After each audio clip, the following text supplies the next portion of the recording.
ଯେଉଁ ଘର ସାମ୍ନାରେ ଆପେ ଆପେ ଉଠିଥାଏ ଏହି ଗଛ, ସେଠାରୁ ଦୂର ହୋଇଯାଏ ଦରିଦ୍ରତା। ବନ୍ଧୁଗଣ, ଆପଣଙ୍କୁ ଆମ ଚ୍ୟାନେଲ ତରଫରୁ ସ୍ୱାଗତ ଜଣାଉଛୁ। ସାଧାରଣତଃ ବୃକ୍ଷଲତା ରହିବା ଦ୍ୱାରା ଆମ ପରିବେଶ ସବୁଜମୟ ଦେଖାଯାଇଥାଏ।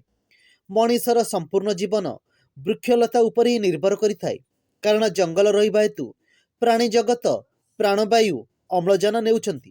ଏହା ସହିତ ଶୁଦ୍ଧ ପବନ ତଥା ବାୟୁ ବାତାବରଣକୁ ଶୁଦ୍ଧ ଓ ନିର୍ମଳ କରେ। ବାତାବରଣ ସୁସ୍ଥ ଓ ନିର୍ମଳ ରହିଲେ ମଣିଷର ମନ ମଧ୍ୟ ନିର୍ମଳ ରହିଥାଏ। ବାସ୍ତୁଶାସ୍ତ୍ରରେ ବୃକ୍ଷଲତା ଗୁଡ଼ିକର ବହୁତ ମହତ୍ଵ ରହିଛି ବୋଲି ବିବେଚନା କରାଯାଇଛି। ଶାସ୍ତ୍ର ଅନୁସାରେ କିଛି ଏଭଳି ବୃକ୍ଷଲତା ଗୁଡ଼ିକ ରହିଛି ଯାହା ଆମ ପାଇଁ ଅତ୍ୟନ୍ତ ଶୁଭ ହୋଇଥାଏ।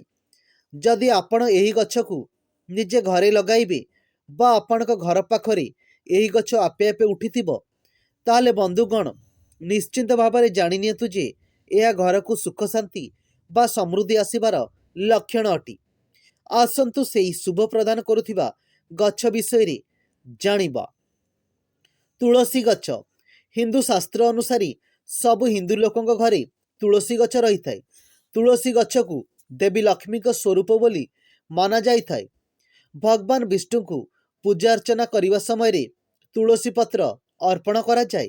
ଏହା ସହିତ ତୁଳସୀ ଗଛ ଭଗବାନଙ୍କର ଅତି ପ୍ରିୟ ଅଟେ। କୌଣସି ଘରେ ତୁଳସୀ ଗଛ ରହିବା ଦ୍ୱାରା ସେହି ଘର ଧନଧାନ୍ୟରେ ପରିପୂର୍ଣ୍ଣ ହୋଇଯାଏ ଏବଂ ପରିବାର ଲୋକେ ଶାରୀରିକ ଭାବରେ ସୁସ୍ଥ ରହିଥାନ୍ତି। କେବେ ବି ଆର୍ଥିକ ଅଭାବ ଦେଖାଦେଇନଥାଏ। ତୁଳସୀ ପତ୍ରକୁ ଔଷଧ ରୂପରେ ମଧ୍ୟ ସେବନ କରାଯାଇଥାଏ। ଦ୍ୱିତୀୟ ହେଉଛି ବେଲଗଛ। ଯେଉଁ ଘରେ ବେଲଗଛ ରହିଥାଏ ସେହି ଘରର ଲୋକଙ୍କ ଉପରେ ଭଗବାନ ଶିବ ଓ ପାର୍ବତୀଙ୍କ କୃପା ଦୃଷ୍ଟି ରହିଥାଏ। କାରଣ ବେଲପତ୍ର ଭଗବାନ ଶିବଙ୍କର ଅତି ପ୍ରିୟ ଅଟେ। ଯେଉଁ ଘରେ ବେଲଗଛ ରହିଥାଏ ସେହି ଘରର ଲୋକେ ସର୍ବଦା ସୁଖରେ ରହିଥାନ୍ତି। ଏହି ଗଛକୁ ଆପଣ ଗୋଟେ କୁଣ୍ଡରେ ଲଗାଇ ଏହାକୁ ନିଜ ଘରର ଅଗଣାରେ ରଖିପାରନ୍ତି। ଏହି ଗଛ ବଢ଼ିବା ଦ୍ୱାରା ଘରର ସୁଖ ସମୃଦ୍ଧି ମଧ୍ୟ ବୃଦ୍ଧି ପାଇଥାଏ।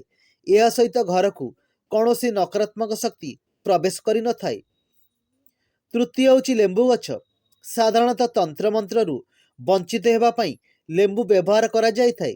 ଯେଉଁ ଘରେ ଲେମ୍ବୁ ଗଛ ରହିଥାଏ ସେହି ଘରକୁ କେବେ ବି ନକାରାତ୍ମକ ଶକ୍ତି ପ୍ରବେଶ କରିନଥାଏ। ଲେମ୍ବୁକୁ ଚିପୁଡ଼ି ଏହାର ସର୍ବତ କରି ମଧ୍ୟ ପିଆଯାଇଥାଏ। ଏହାଦ୍ୱାରା ପେଟ ଥଣ୍ଡା ହୋଇଥାଏ।